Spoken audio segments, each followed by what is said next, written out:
Welcome to Everything EFL. My name's Erin O'Byrne, and I firmly believe that you as a teacher are special, amazing, creative and passionate. But it's very easy to get burnt out and overwhelmed. With my podcast and my teacher training, I aim to help you avoid burnout and cut down on your prep time so you can unleash your creativity and enjoy your work more mindfully. Are you ready? Let's go! Hello, you gorgeous teacher.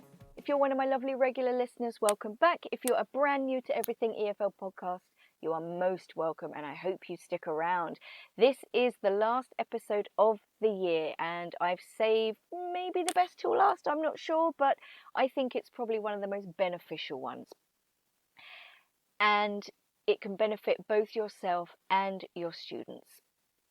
And as with the rest of my Cornerstones of Learning series, it's all about, so hopefully what you'll get from this episode is less or no extra prep time, relationship building, community building, cutting down your stress and your overwhelm, and all of this wrapped up in a lovely mindful bow, if you like. Now, mindfulness, a bit of a buzzword, but I don't think we can ignore it anymore. And research shows again that it is extremely beneficial to everybody. And it's something that I try to bring into class, not only for students, but for me. And I find it really enjoyable to listen to conversations about it in class, watching students breathe, giving them time, giving them questions and time to develop their critical thinking skills. Why do I do it? Well, all of the above, but, you know, anxiety, this word, but it's everywhere, isn't it? And it seems to be at an all-time high with kids, with teenagers, with young adults. And if you have a state of stress and anxiety, they're not ready to learn. Their brains are automatically shut down. So if you can incorporate like sort of bite-sized mindfulness practices into your class, you know, 1 minute, 2 minutes, 5 minutes, just imagine the possibilities, imagine the difference that could potentially make. And it's also a nice break from regular, what I call regular content, you know, like the grammar and the vocab syllabus. And just the benefits are just endless, you know. It grows a positive mindset, a can-do attitude, which leads to taking risks. And, you know, like I mentioned before, for some students, that is just answering a question, even if they're not sure it's right, and not minding or fearing when it's wrong.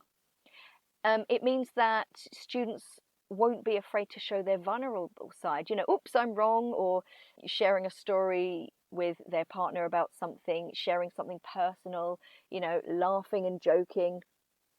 It increases classroom participation. It decreases levels of stress, bad behavior, stinky attitudes, disruptive behavior, which directly results in academic gains. It also promotes self-awareness, self-regulation and empathy, that ability to sort of stop and make better decisions, and it creates a better sense of classroom community, because being mindful can mean being vulnerable, you know. And if students know that there's a safe space to do this in your class, then brilliant. So what can you do? Oh, so many things. I mean, just go online and you'll find a bunch of, you know, really nice activities. I have a few here for you. Also, though, I would love to hear from you and the things you do as well. But I'm going to give you a few things that students have responded well to, mostly. Remember, this ain't Hollywood. Remember that pep talk I gave you? So let's just talk about you first, my gorgeous darling teacher. How can you be more mindful for you? We all know teaching's very stressful and overwhelming, and you might be experiencing burnout. Totally natural.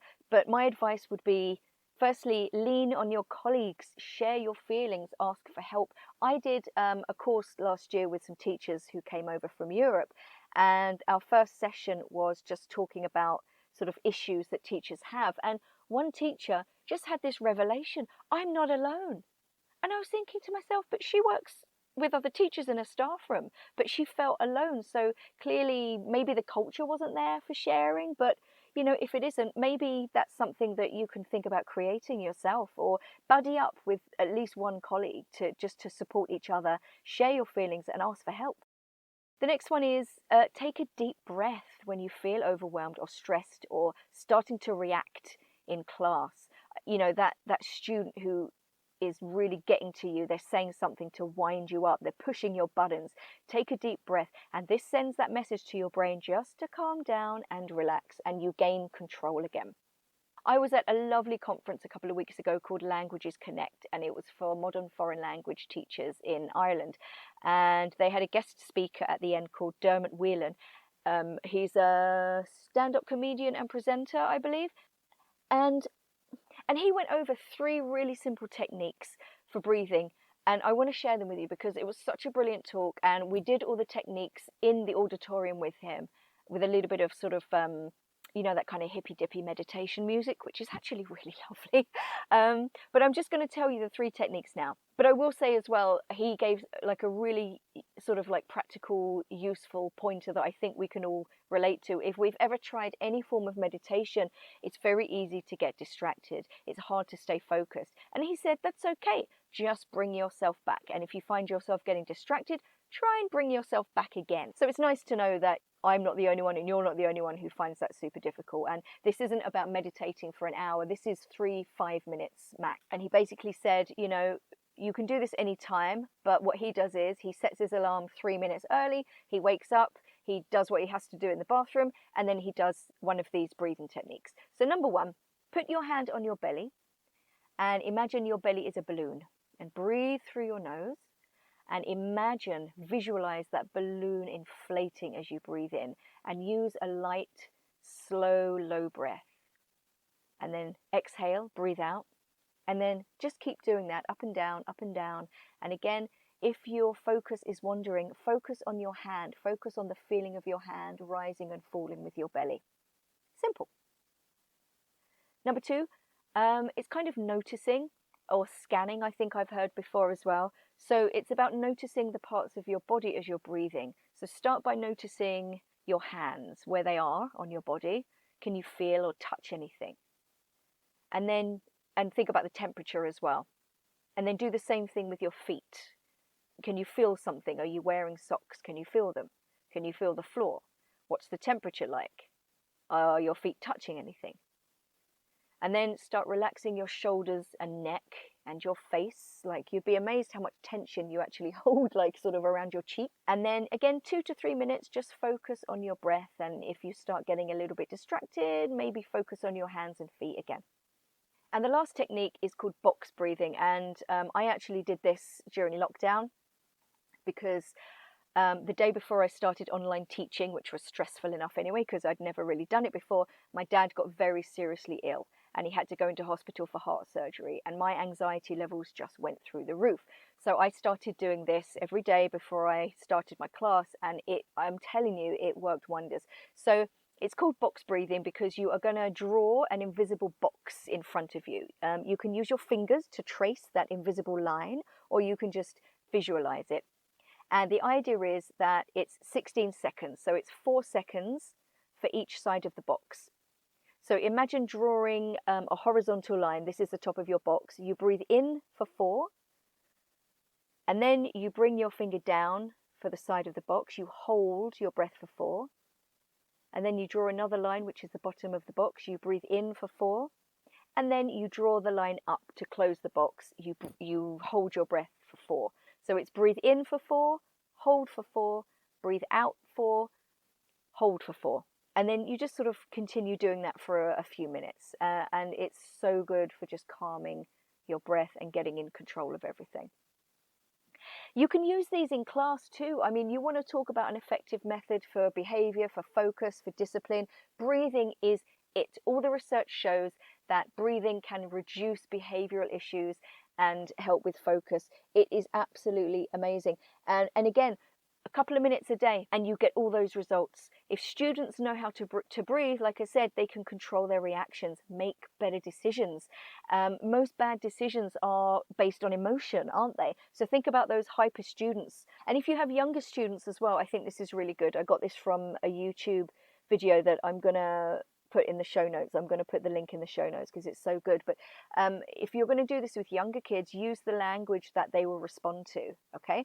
So something like, imagine it's cold and you're holding a cup of hot chocolate, and get them to hold it.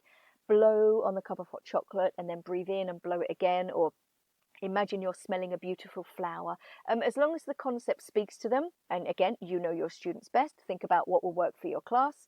For some, it might be smelling money or a new perfume or fresh air after rain. And she did say this works with younger kids, but I think in a language context, I think this kind of thing would be really fantastic too.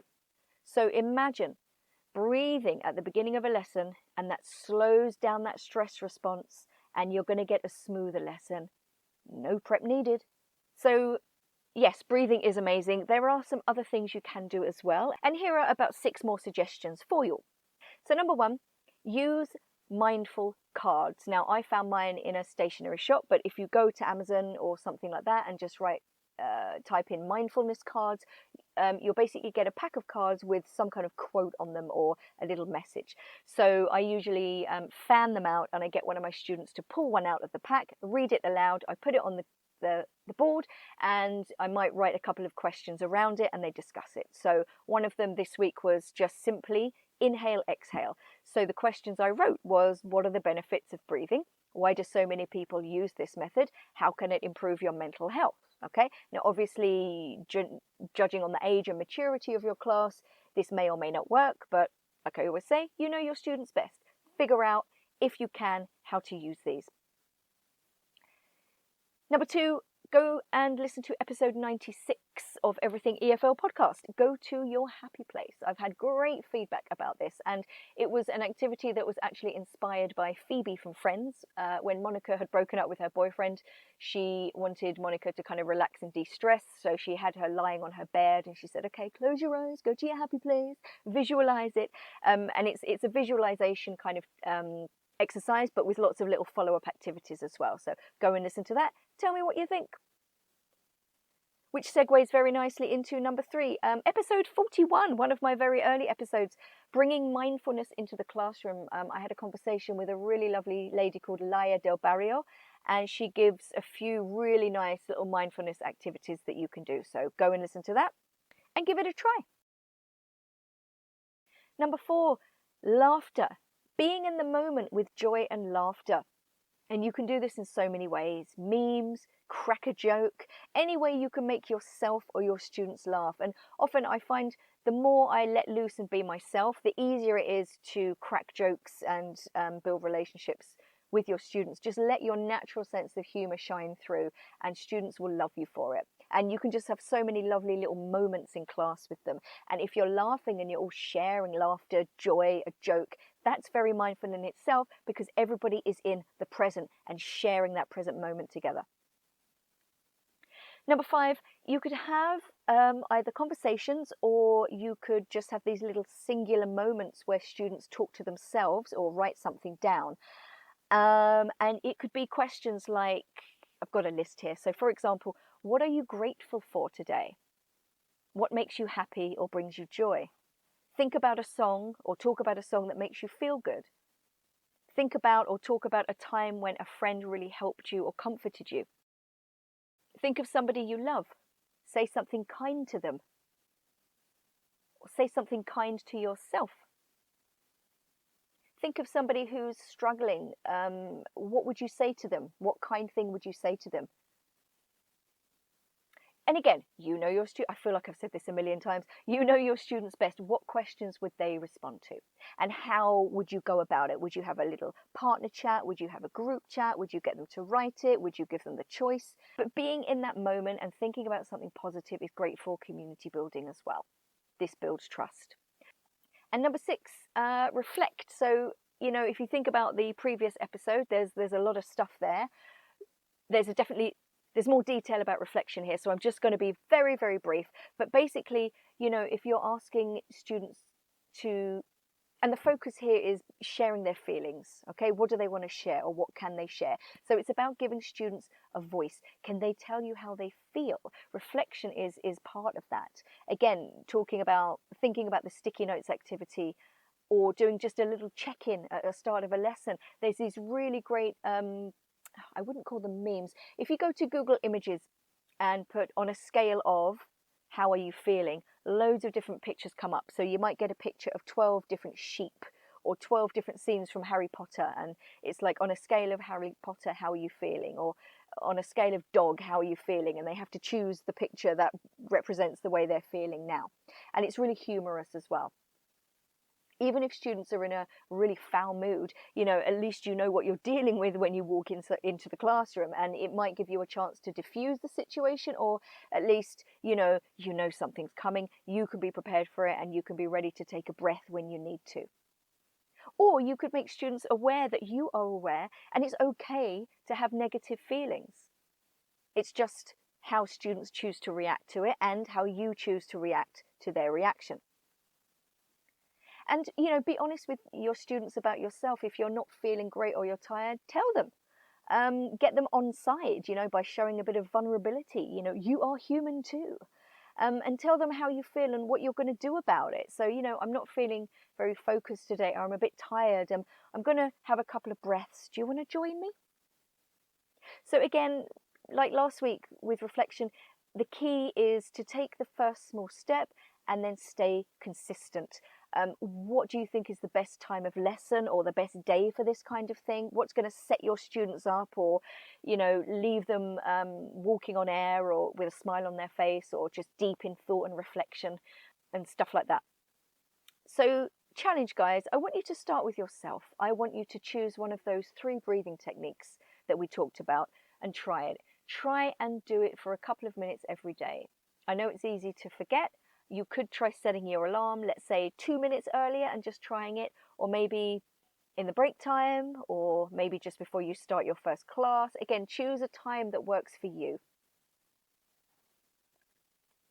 And also, to do with your classes, I'd like you to think of different scenarios with particular students or classes that always happen. So think about those students that are always really hyper, or the ones that are kind of angry, or imagine, first of all, imagine instilling some kind of breathing into their routine. And, if a student starts getting hyper or angry or loses focus, ask them to breathe for 30 seconds. Obviously, they need to know how to do it first, introduce it.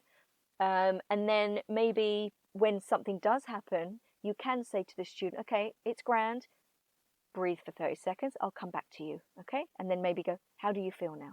All right? So, or, choose one of the activities and just take that first step and introduce an activity into one of your classes. Now, expect a little bit of giggling, all right? Especially if you're asking them to close their eyes and breathe, or, something like that. Not all students are kind of familiar with it, or they might think it's a bit weird. That's fine. That's natural. But if they do sort of giggle, could maybe gently ask them, what's going on here, But I would say, to avoid this, let students in on what you're doing. Why are you doing this? And then I think most will come around quickly, especially if they realise what the benefits are. And if you still get a couple of giggly ones, they usually come round when you do this a few times, because they see that all the other students are kind of getting into it and they don't really want to be left out. But it might take some time for some of them. But that's fine. We all know it's a process, don't we?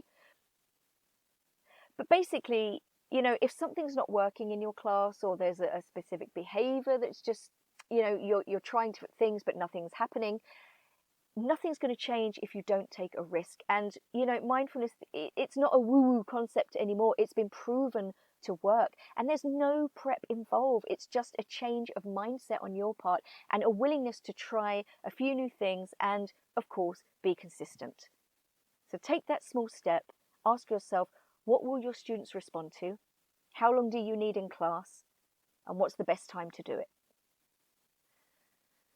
And with that, that's the end of this year's podcasts. I cannot believe it.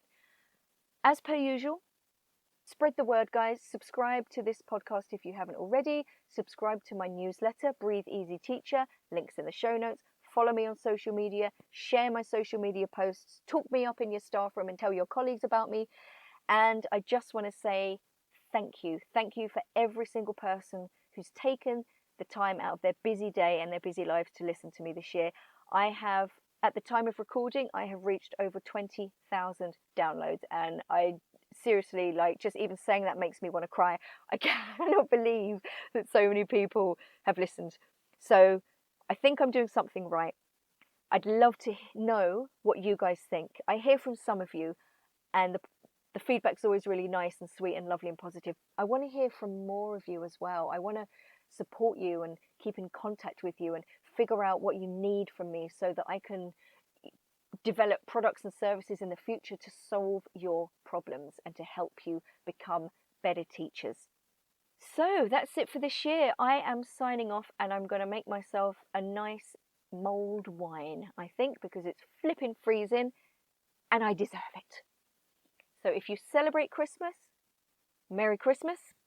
If you don't, have a great Christmas week. And I will see you again next year around the end of January. Thank you so much. Have a safe and peaceful week and holiday. Look after yourselves.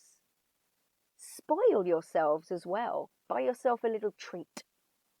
And share the love. Bye.